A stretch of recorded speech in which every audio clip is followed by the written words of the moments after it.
الحمد لله رب العالمين والصلاة والسلام على خير خلقه محمد وآله وصحبه أجمعين، أما بعد. باب من الشرك لبس الحلقة والخيط ونحوهما لرفع البلاء أو دفعه. أم باب باسي جورك لجوركاني الشركك أويش هۆشین یان لە دەستکردنی بازن و دەزوو و هاوشێوەکانیان بۆ لابردنی بەڵا و ناڕەحەتی و نەخۆشی یان بۆ ڕێگریکردن لە بەڵا و ناڕەحەتی و نەخۆشی. فەرقێ لە نێوان لابردنی بەڵا و ناڕەحەتی و نەخۆشی لە نێوان ڕێگریکردن لە بەڵا و ناڕەحەتی و نەخۆشی. مەثەلەن کەسێک تووشی نەخۆشی بووە، دێ بازنێک یا دەزوێک لە دەست ئەکا یا لە قاچ ئەکا یا لە مل ئەکا، دەڵێ ئەم بازن و دەزووە نەخۆشیەکەم لەسەر هەڵ ئەگرێ و لای ئەبا. ئەمە شرکە، بەڵام بۆ ڕەفعی بەلایە، بۆ لابردنی ناڕەحەتی و نەخۆشیە. ئەی دەفعەکە چۆنە؟ چۆن ڕێگری ئەکرێ لە نەخۆشی؟ ئەمەش شرکە. ئەویش بەوە دەبێت کابرا پێش ئەوەی تووشی نەخۆشیەکە ببێ، دێنێ دەزوێک یا بازنێک لە دەست و قاچەکە، دەڵێ بۆ ئەوەی نەخۆشیەکە نزیکم نەکەوێ. یعنی عەقیدەی وایە کە ئەمەی لە دەست کرد لە قاچی کرد، ئەو نەخۆشیە یا ئەو بەڵایە نایە بەلایە. هەردووکیان ئەمە شرکن، چ بۆ ڕەفعی بەلا بێ یا بۆ دەفعی بەلا بێ، هەردووکیان شرکن. بەڵام هەنێ جار شرکی گەورەیە، هەنێ جار شرکی بچووکە. لە چ کاتێکدا لە دەستکردنی بازن یاوە خود دەزوو و هاوشێوەکانیان شرکی گەورەیە؟ ئەو کاتەی کە تۆ پێ دووا بێ ئەم دەزووە ئەم بازنە ئەم شتە خودی خۆی شیفات بۆ ئێنێ یا خودی خۆی بەڵا و ناڕەحەتیت لەسەر لە ئەبا، ئەو کاتە شرکی گەورەیە و پێی کافرەوی. ئەی لە چ کاتێکدا شرکی بچووکە؟ ئەو کاتەی کە تۆ ئەم دەزووە ئەم بازنە بە سەبەبی بزانی بۆ لابردنی بەڵا و ناڕەحەتی و نەخۆشیەکە. مەثەلەن کەسێک بازنێک لە دەست ئەکا، دەڵێ نەخۆشم، ئەم بازنە لە دەست ئەەکەم چونکە سەبەبە بۆ لابردنی نەخۆشیەکەی من. ئەمە شرکی بچووکە، چونکە پێی وایە تەنها ئەڵڵا تەعالا شیفا ئەنێرێ، بەڵام ئەم بازنەش چییە؟ سەبەبێکە. ئەمە چییە؟ شرکی بچووکە. ئەی باشە لەگەڵ عیلاج و ئەو شتانەی کە دکتۆر ئەینووسێ، ئەمانە ئەگەر وەکو سەبەب بەکاری بێنین، ئایا شرکی بچووک نییە؟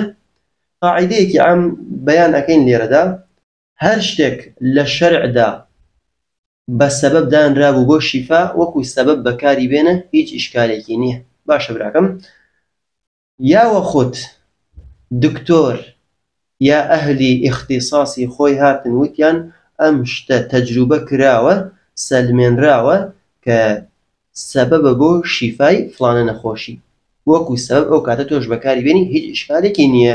چ داو دەرمانە گژوگیایە، هەر شتێکەیە.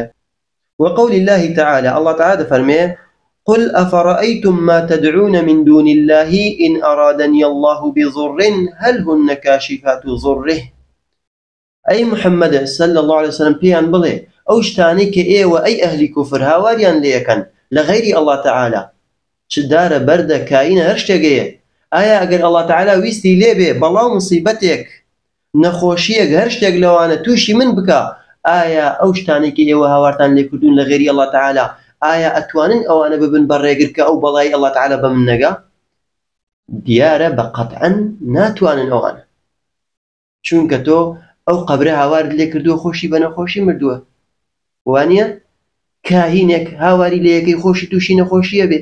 زۆر جار ئەبینی خەڵکی ئێمە موروە شینەیەک دێنێ ئەڵێ بۆ چاوەزار، لە کاتێکدا ئەو موروە هەر خەڵک دروستی کردووە، یعنی فڕێدە لەسەر ئەو جادە توانای نییە بچێتە قەراق جادەکەەوە سیارەیە لی نەدا ئەو موروە، کەچی ئەم یێنەی کا بە مناڵەکەیەوە وەڵا ئەمەشتی لە دەست دێ موروە.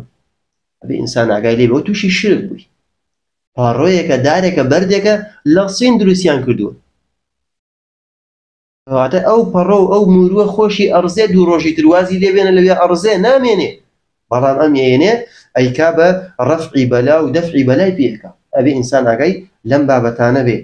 بەس ئەڵڵا تەعالا ئەتوانێت ناڕەحەتی لەسەر تۆ لابەرێ، هیچی تر ناتوانێت. ئەگەر ئەڵڵا تەعالا ویستی لێبێ بەڵا و مصیبەتێکت بۆ بنێرێ، کەس ناتوانێت لای بەرێ ئیلا مەگەر خۆی بە ئیزنی خۆی بیگەڕێنێتەوە لەسەرت لابەرێ. عن عمران بن حسين رضي الله عنه، لا عمران كل حسين واتوا أن النبي صلى الله عليه وسلم رأى رجلا في يده حلقة من صفر. في غنبر صلى الله عليه وسلم بدنياية وبياوكي بيني ك کە لە دەستیدا حەلقەیەک هەبوو. حەلقە وەکو بازن وایە لە دەست ئەکرێ. باشە براکانم، حەلقەیەکی زەردە هەبوو، مس هەبوو، لە دەستیا بوو. فقال ما هذه؟ پێغەمبەر صلى الله عليه وسلم پێی فەرموو ئەمە چییە لە دەستا؟ قال من الواهنة. وتي أي پیغمبر صلى الله عليه وسلم أما بو واهنة، يعني واهنة جورك لنا خوشي، يعني بو أويك أو واهنة لسر لا بريا دفعك.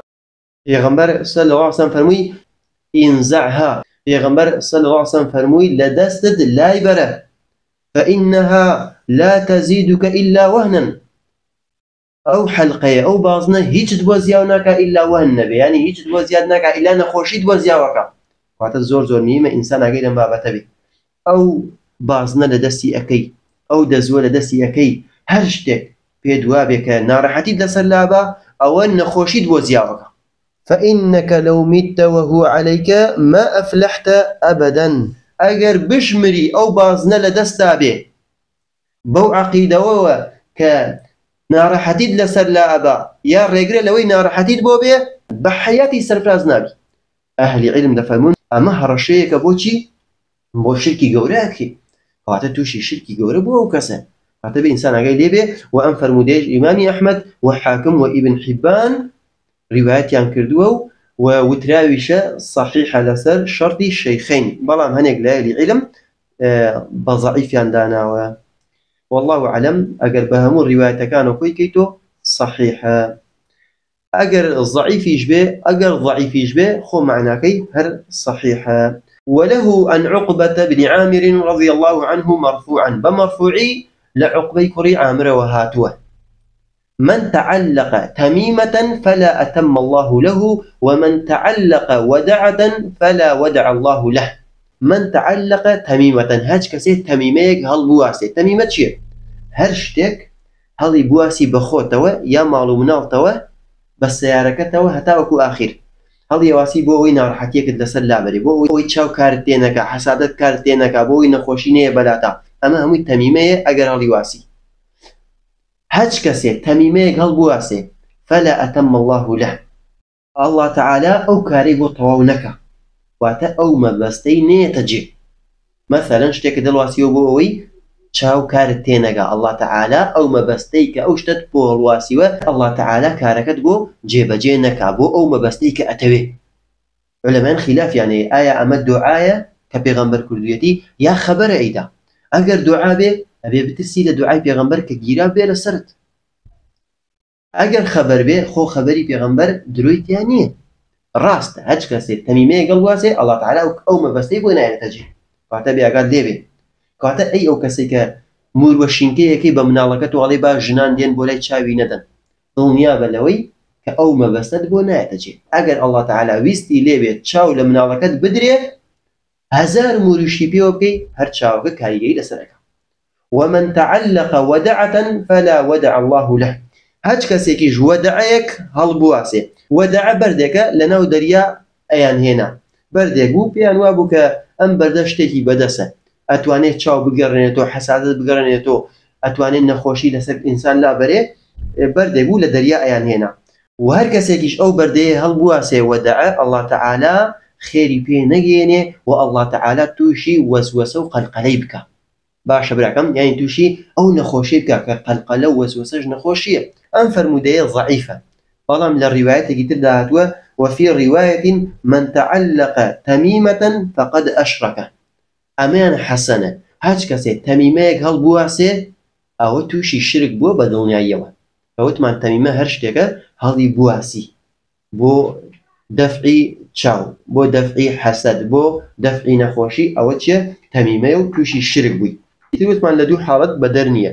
ئەگەر پێ دوابێ ئەو شتەی کە تۆ هەڵدواسیوە خودی شتەکە ئەتوانێ کاریگەری چاو نێڵێ، کاریگەری حەسادت نێڵێ، یاوە خود نەخۆشیت لەسەر لا ئەبا، یا ڕێگرە لەوەی نەخۆشیت بێ، ئەمە تووشی شرکی گەورە بووی، ئەبێت تۆبەی لێ بکەی، ئەگینا نوێژ مەکە.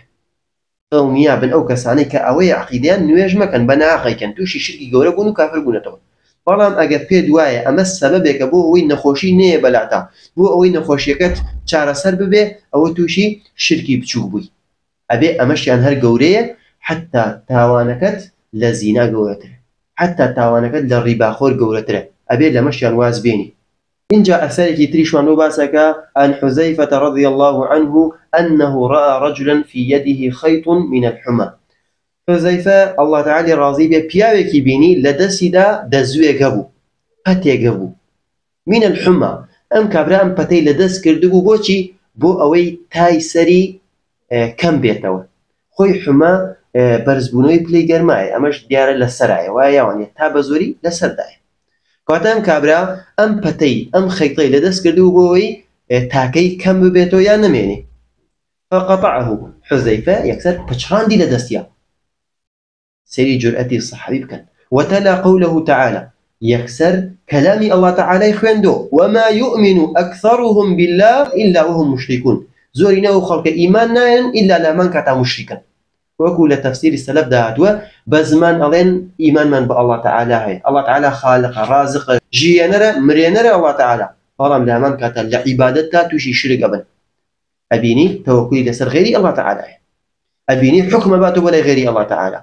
أنواع عبادة أتى بغير الله تعالى ذبحي بغير الله تعالى حتى وكو أخير لنوع كان عبادة كاتب إنسان عقاي ليبي سيرك أو الصحابية أو آياتك باسي شركي قوريك خوين ديو بسر أو كابرادا كتنها دزويكي حبلكي لدس كردبو إبا إنسان عقاي لنبابة بي أمرك أبراجي حبليكا تملي آشالكي ولا أما لتشاوي باريسي حبليكا دسي منالكي حبليكا دسي خوياتا وكو أخير أما همي توشي شرك بي وەکووتم هەر شتێک بەکار ئێنی بۆ سبب بۆ نەخۆشی بۆ ئەوەی کە شیفا بنێرێ الله تعالى ئەبێ ئەو شتە یا ئەوەتا لە شەرع وەکوی سبب باسکرابێ یان دووەم ئەهلی ئیختیصاص دکتۆرەکان تەجروبەیان کردبێت و وتوێتیان ئەم شتە سبب بۆ شیفای فڵانە شت یان زۆرجار لە کوردەواری خۆمانە گیایەک تەجروبەیان کردووە بۆ فڵانە شت باشە ئینسان وەکوی سبب بەکاری بێنێ والله تعالى أعلم هيج إشكالك نية وأتى يا بس بواخر دعوانا أن الحمد لله رب العالمين.